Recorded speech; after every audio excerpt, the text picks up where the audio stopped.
Hello friends, welcome back to my YouTube channel. আমি প্রসেনজিৎ সঙ্গে নিয়ে এসেছি আবার একটা নতুন ভিডিও। আজকে আমি এই ভিডিওতে দেখাবো যে কীভাবে মটরশুঁটি দিয়ে কচুরি রেডি করতে হয়। আজকে আমি বাড়িতে মটরশুঁটি দিয়ে কচুরি রেডি করছি। তো চলুন আপনাদেরকে পুরো ভিডিওটা দেখাই, এবং ভিডিওটা যদি ভালো লাগে অবশ্যই লাইক এবং শেয়ার করতে ভুলবেন না। এই বাটির মধ্যে সেদ্ধ মটরশুঁটি আছে। প্রথম কাঁচা মটরশুঁটিটাকে ভালো করে ছাড়িয়ে নিয়ে সেটাকে বয়েল করে মিক্সির মধ্যে ভালো করে পেস্ট করে নিয়েছি, এবং এই সেদ্ধ মটরশুঁটির স্টাফিংটা দিয়ে এবার আমি কচুরিটা রেডি করব। দেখুন মা কি সুন্দরভাবে সেদ্ধ মটরশুঁটির স্টাফিংটা দিয়ে কচুরিটা রেডি করছে। আজকে আমি এই ভিডিওতে আপনাদের দেখাবো যে কীভাবে মটরশুঁটি দিয়ে কচুরি রেডি করতে হয়।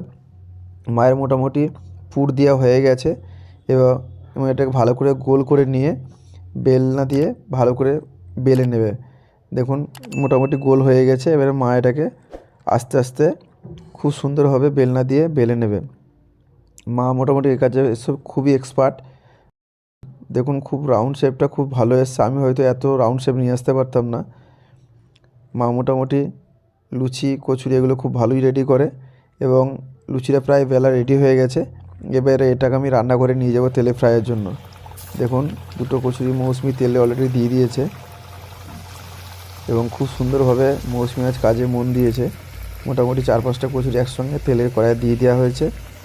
আজ কিন্তু খুব মনোযোগ দিয়ে মৌসুমি লুচি ভাজছে। শুধু আবার মনোযোগটা আপনারা দেখুন কি কতটা মনোযোগ আছে আজকে। মোটামুটি অনেকগুলি কচুরি রেডি হয়ে গেছে। আর আপনারা যদি এরকম কচুরি তৈরি করতে চান অবশ্যই আমার ডেসক্রিপশন দেখে নিতে হবে কী কী লাগে তার জন্য।